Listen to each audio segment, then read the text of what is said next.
सम्पूर्ण आमा बुवा दाजुभाइ दिदीबहिनीहरू मेरो घरमा प्रहरी आएको छ।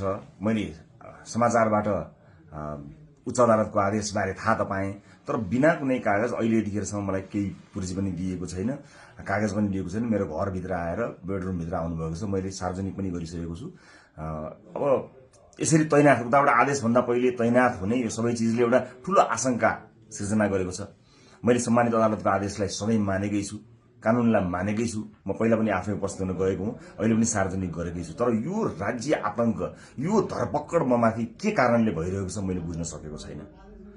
भोलिको चितवनको कार्यक्रमलाई निरन्तरता दिनु होला।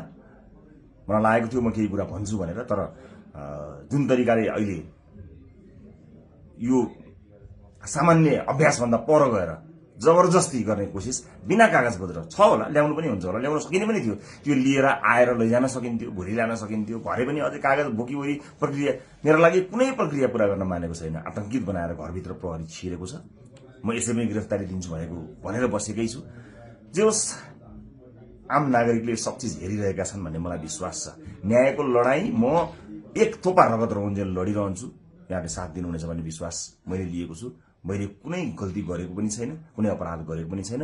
तर संसारकै सबैभन्दा ठूलो अपराधीलाई जस्तो ममाथि गरिएको यो व्यवहार आम जनताले हेरिरहेका छन् भन्ने मैले विश्वास लिएको छु। म धेरै केही भन्दिनँ। म सम्मानित अदालतप्रति अझै पनि आशा र भरोसा राखेर कानुनी प्रक्रियामा सघाउनको लागि परिरहेको छु। यो दुनियाँका जति पनि न्यायालयका ढोकाहरू छन्, ती सबै ढोका ढकढक्याउँछु आफ्नो न्यायको लागि। र मलाई थाहा छ यहाँहरूले सबै कुराको साक्षी बसेर हेरिरहनु भएको छ होला भन्ने मैले विश्वास लिएको छु। म यति जानकारी मैले दिनु उपयुक्त ठानेर मैले यो भिडियो रेकर्ड गराएको छु।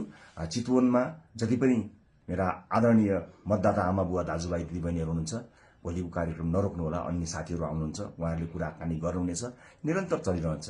मलाई यिनीहरूले हत्या नै गरेछन् भने पनि नेपाली मतपत्रमा घण्टी चुनाव चिन्ह बसेको छ।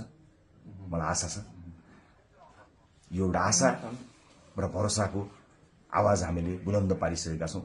निरन्तरता प्रदान गर्नुहोला। म कानुनी लडाईँमा छु।